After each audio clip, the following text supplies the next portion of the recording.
تبارك الذي جعل في السماء بروجا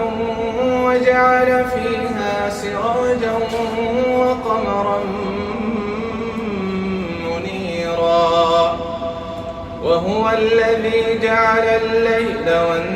والنهار خلفة لمن أراد أن يذكر أو أراد شكورا وعباد الرحمن الذين يمشون على الأرض هونا وإذا خاطبهم الجاهلون قالوا سلاما والذين يبيتون لربهم سجدا وقياما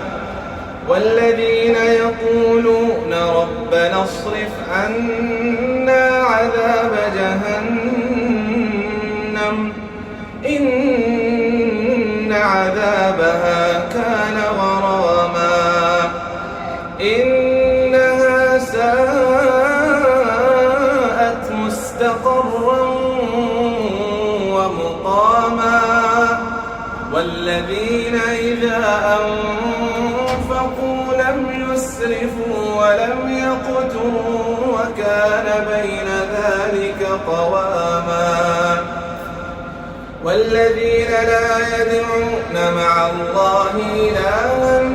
آخر ولا يقتلون النفس التي حرم الله إلا بالحق ولا يزنون ومن يفعل ذلك يلقى أثاما يضاعف له العذاب يوم القيامة ويخلد فيه مهانا إلا من تاب وآمن وعمل عملا صالحا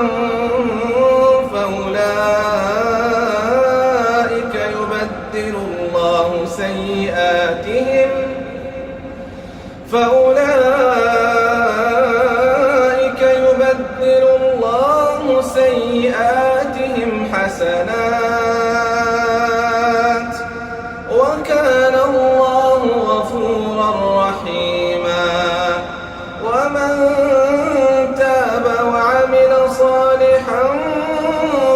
فإنه يتوب إلى الله متابا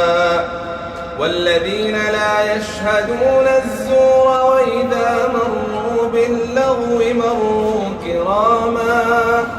والذين إذا ذكروا بآيات ربهم لم يخروا عليها صما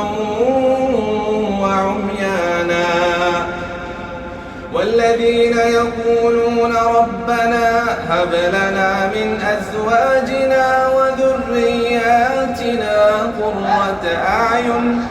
واجعلنا للمتقين إماما أولئك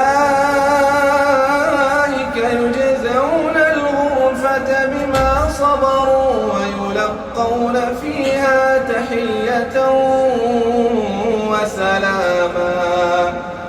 خالدين فيها حسنت مستقرا ومقاما قل ما يعبأ بكم ربي لولا دعاؤكم